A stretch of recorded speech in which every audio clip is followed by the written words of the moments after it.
नमस्कार दोस्तों, आप देख रहे हैं न्यूज इंडिया फर्स्ट और मैं हूं आपके साथ रिया कुमारी। चलिए सबसे पहले नजर डालते हैं आज की बड़ी खबरों पर जो सीधे आपके सरोकार से जुड़ी हुई है।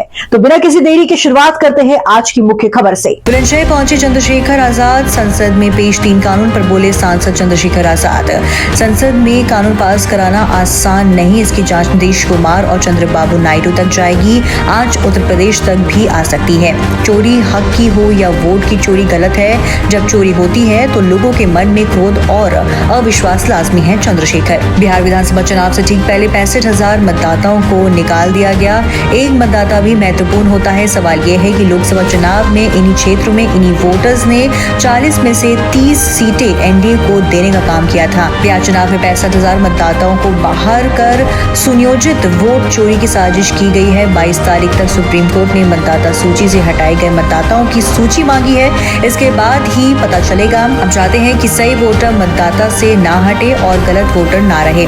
सरकार दलित विरोधी है, गरीब वंचित विरोधी है। सरकार का लक्ष्य पूंजीपतियों को फायदा देना है। सरकार गरीबों की जिंदगी और जमीन को लूटकर अमीरों को सौंपना चाहती है।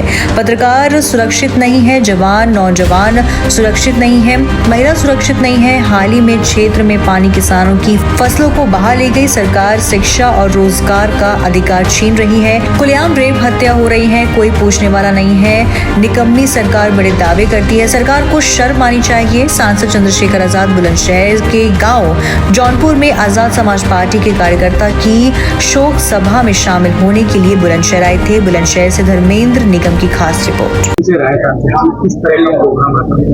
देखिए, बुलंदशहर में, हालांकि बुलंदशहर से मेरा रिश्ता जो है वो बहुत पुराना है। आजाद समाज पार्टी पहली बार जो चुनाव लड़ी विधानसभा का उपचुनाव, वो बुलंदशहर में लड़ी। शहर का चुनाव जिसमें आजाद समाज पार्टी को प्रदेश में तीसरे नंबर की पार्टी का तमगा मिला। 13,000 से ज्यादा वोट मिले थे। तो इस मिट्टी का मेरे ऊपर कर्ज है।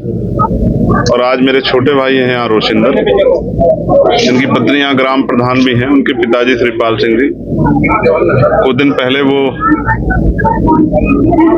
जो व्यवस्था है उत्तर प्रदेश की, उससे निराश होकर उन्होंने सुसाइड का रास्ता चुना। जो परिवार से दुख बांटने के लिए आया और उनको ये भी विश्वास दिलाता हूँ कि जिस वजह से उनके पिताजी की जान गई, उस मामले को हम लोग जो है गंभीरता से उसमें संज्ञान लेंगे और उसमें उनके परिवार की मदद कराने का काम करेंगे। बिहार में चुनाव है और वोट चोरी का मामला बहुत ज्यादा चल रहा है, क्या कहेंगे? देखिए, वोट चोरी किसी भी चीज की हो, वोट की हो या किसी और हक की हो, चोरी गलत है। और जब चोरी होगी तो लोगों के मन में क्रोध और अविश्वास होना लाजमी। जिस तरह से 65 लाख मतदाताओं को निकाला गया है, एक मतदाता भी महत्वपूर्ण होता है, लेकिन 65 लाख मतदाताओं को निकाल दिया गया, वो भी चुनाव से ठीक पहले।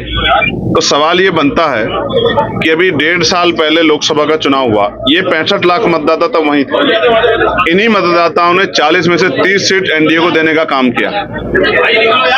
जिन मतदाताओं के जरिए एनडीए ने 40 में से 30 सीट जीती, आज विधानसभा चुनाव के समय उनमें से 65 लाख मतदाता कम करके ऐसा लग रहा है कि कोई राजनीतिक साजिश या उस चुनाव में वोट की चोरी करने का एक पूरा जो है योजनाबद्ध जो है व्यवस्था की गई है। इसलिए सब लोग चिंता में। और माननीय सर्वोच्च न्यायालय ने संज्ञान लेके उन 65 लाख जो है